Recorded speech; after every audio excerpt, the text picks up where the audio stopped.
that's me. You're probably wondering how I ended up in this situation. Mic check. There we go.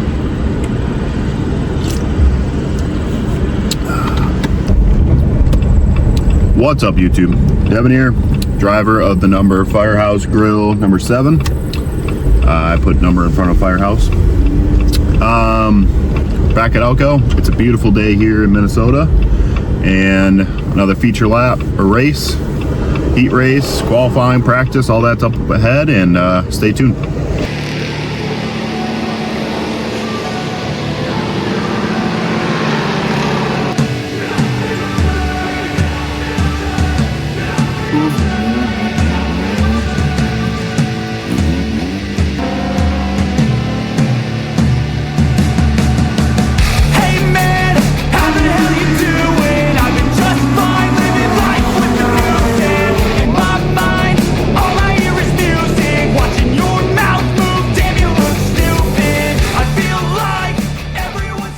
Well, it's Monday. I'm going to do my recap a couple days later instead of at the track. I did do one at the track, but I just was pretty quick and short. So let's get into practice, qualifying, and how all that went. So practice, we missed the first one. So we unloaded at Elko. We got there pretty late at like 2 o'clock, so almost an hour after gates were open. Practice started at 2:30 on Saturday, and so we unloaded. And again, just the inexperience here, but the concrete pads are flat and they're cracked to all hell. So when we parked, we checked ride height, and from our master sheet, we were completely off. So by like a significant amount. So and the left side was worse than the right. The left front, from what we looked at, was underneath minimum. And I never checked it beforehand because I just didn't get around to it. We had a pretty long week at work. So messed with the left side shocks. Messed up the cross by doing that. Never checked it across the scales, never went down to the pit area or the tech shed and checked everything like we should have. So shout out to Rob for mentioning that. I didn't even think about doing it that way. That's how we're going to do it moving forward. Try to get there when gates open, unload, go down to tech shed, check all ride heights, all that stuff. So yeah, so we messed up there. But the balance of the car wasn't terrible. We go out to practice number 2, and I'm tight center like I was with the previous setup. And I realized in our next setup, I was like, let's just not touch anything. Let me try something. Because I ran 1 or 2 laps without riding the brake as much, and it rotated in the center a lot more, which makes sense. So I was like, well, maybe it's just a driver's error. So we go back out and lay down half decent times. The track was pretty slow. I think we ran a 16.2 something. And the fastest time was like a 15.8, like a high 15.8, when a lot of guys are running low 15.7s usually. So track was slow, really greasy. The bottom lane was real shit, honestly. And the second groove was a lot better. So we go out again. And car felt good and stuff. So we're like, all right, cool. I didn't make any air adjustment, nothing. I was like, let's just go to the feature and see how we shake up, and then we'll make adjustments from there. So we go to driver's meeting, and then we go right into qualifying, which we ran, I don't know, I think it was a 16.2 again, maybe a 16.1, and we qualified 12th.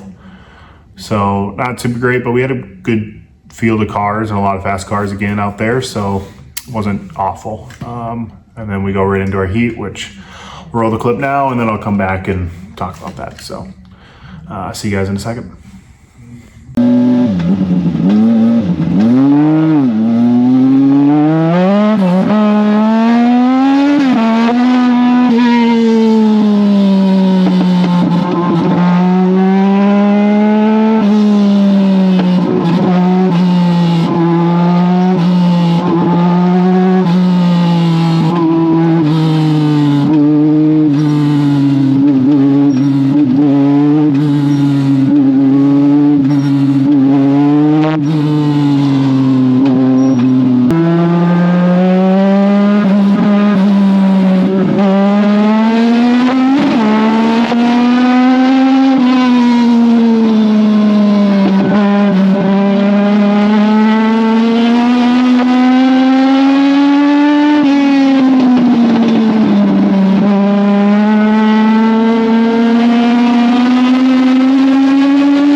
So heat race runs, we start 6th, I think, or 7th. And I think we finished 6th. So yeah, I think we started 7th. Felt really good, and I was able to keep up with the guys pretty good. Ran a 16:062, I want to say. I'm not looking at my time because I'm recording on the phone, but I want to say we ran a pretty good time. Maybe even closest to our fastest time ever. So I felt good with that, and I felt confident in the car. It was loose. After the heat race, we went down and I got on the scales. They said my cross was like 62%, which even the 2-3 rounds that we adjusted on the shocks to get the ride height right, I don't think would have made that big of a difference. Yeah, we just ran good. I got to a point where we were probably too loose, whether the tires were heated up or I was just not driving it correctly. And I decided, let's just back it down, and let's not cause a caution, break a starter, or any of the other things I've done in the past where I'm like, all right, I gotta stay with this pack, or I gotta pick it up. Like at that point, like, I'm not racing for anything. There was 2 laps left. So we finish 6th. Someone did spin and we gained a position because of that. So we go into the feature then, which is quite a bit later. And the way it got inverted, I want to say it was 12th got inverted. So after the heats and everything, we start P3 for the feature. And this is going to be a pretty quick clip. If you saw the beginning of the video, on lap 3, it was, at the end of the day, it's a racing deal, but whether Rob clipped us or I went spinning and then he hit us, it's probably that one most likely. But yeah, we get the car sent into the wall. There's not great GoPro footage of it, sadly. The front camera, even though I turned it off at like 60%, it died when I turned it on. So probably just the heat, I guess. And the back camera was slowly rotating into the headrest of the race seat. So, but you can hear, my live reaction to it. The people around us telling, hey, it's basically killed. I want to say thanks to the tow truck guys and the track workers there that got to us right away, checking on us, making sure that we're safe. Got things cleaned up as fast as possible.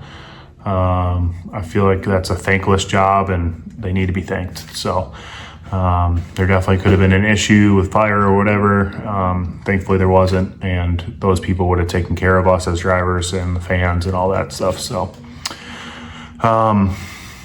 disappointing, but let's roll the clip now so you guys can see the full thing and us getting onto track and all that, and we'll wrap it up after that. So.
So yeah, we're gonna do a damage report on the phone here, but initial thoughts afterwards was fuck.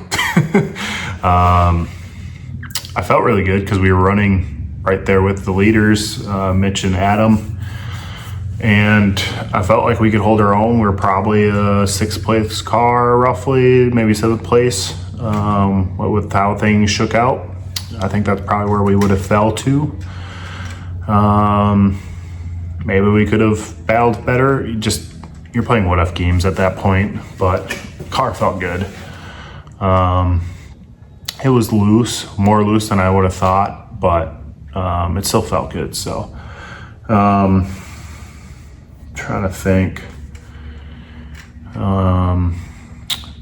Shout out to Adam. He came over with his kit after the race was all done and helped us get on the trailer. I actually have a bunch of his parts up here that I got to return to him. But that way we could load it up onto the trailer with his quick jack, and then when I got home here with my wife and my buddy Kyle, we were able to get it up on a jack and roll it back into the garage here. So let's do a quick damage report, and so you guys can see it. And I'll have to find a day to order some parts and get back to Rob's shop, get the setup back in it. That they've tweaked a little bit. Yeah, let's get to that. All right, so we'll start on the side that made contact, obviously.